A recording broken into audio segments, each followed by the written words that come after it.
Hey there guys, Jimmy from Glassy Gaming here, and as most of you probably know, I'm really looking forward to the new TF2 competitive mode update that's looming in the future. Now, the reason for this video here is to kind of go over the past updates that we've had and talk about some of the ways that they've kind of prepped us for the competitive update. So let's go back to the gunmetal update, the original one, where you got all the new skins and the contracts and all other cool stuff. Now there's the obvious point here of all of the immense amount of weapon changes and balance issues and all the things that they changed with that. So that's a major thing from that. You know, is all the various changes to weapons and balance and all other stuff. But another thing they did was when they added all those skins, they did something that is very popular in CSGO. In the CSGO competitive scene, when a certain pro is using a certain skin, that usually makes that specific skin skyrocket in price. Don't know why, just people love it, you know. Oh man, this guy hit an ace with the AWP Pit Viper. Oh man, we should totally buy that. You know, like it makes it a lot cooler, and it gives kind of like a fan engagement there, where you can have, you know, the same guns as the pros that you love so much, you know. And that's a really cool thing that they've done with TF2, is they decided to add that in. Now, granted, there's no real way of, you know, ensuring that that's a true thing that'll actually happen, that, you know, TF2 pros will use certain skins and then regular fans will notice that and go, whoa, look at that aquamarine rocket launcher that Banny just got 1,000,000 kills with. He's the best player ever. I don't even think Banny plays Soldier, but regardless, you know, person that's good at TF2 using a specific item, and people are like, wow, we should buy that item too. But that's not really to help competitive mode, that's more to help Valve with money, but regardless, it also stimulates the economy for TF2 trading, which is cool, so that's always nice. But overall, that update had a lot of stuff that people didn't realize was geared towards competitive, but actually was. The next update that we had was that pastime update. Remember that?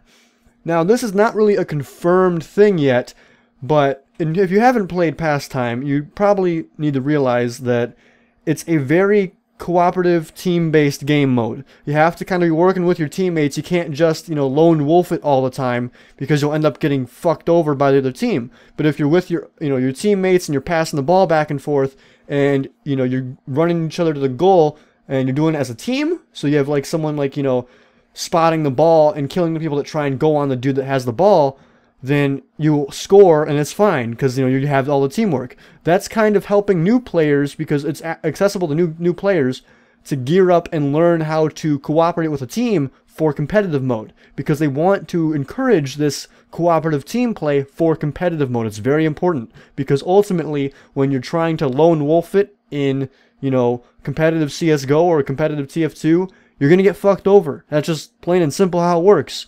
You know, you can try to be the #1 clutch hero that gets an ace, but without your teammates, you're kind of fucked.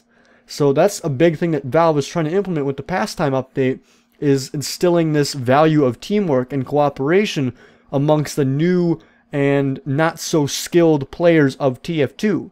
Now, granted, that's not really a confirmed thing, so maybe that's just, you know, the community itself pulling at straws here.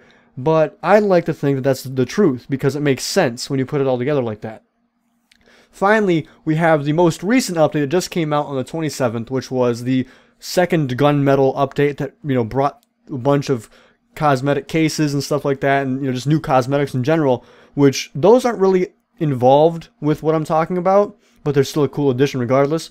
The main thing I'm talking about here is the fact that now there was more balance changes and more changes to maps, more changes to weapons, stuff like that, which obviously screams, you know, competitive matchmaking rebalancing, which is good, because it makes the game more playable and more balanced and more fair for everyone.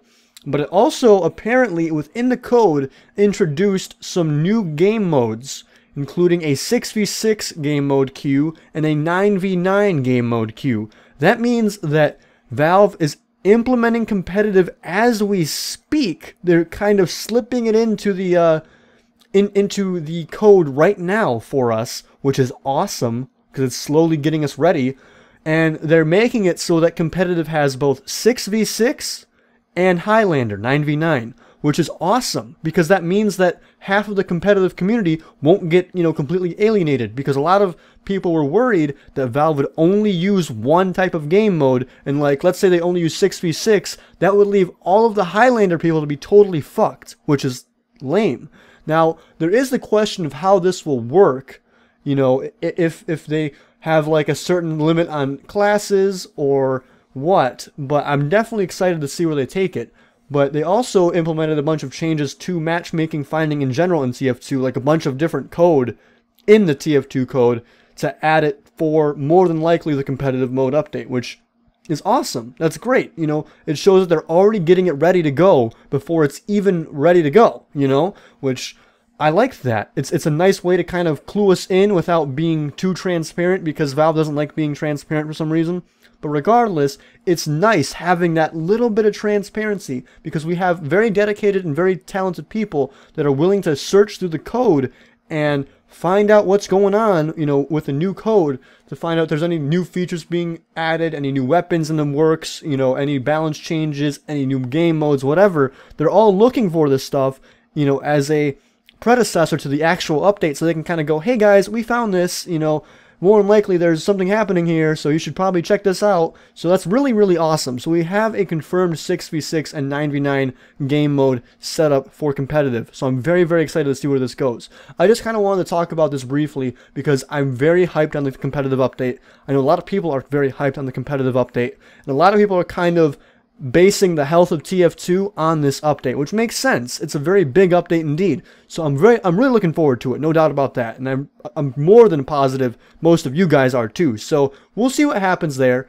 What the update comes, probably in a couple months, or people think that it may come after the gunmetal campaign ends, like right when that ends, they'll add competitive. So we'll see. It's going to be right around the corner, no doubt. So I'm very excited.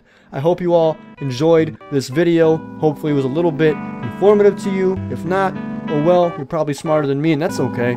As always, thank you for watching and listening. GG. Peace the fuck out.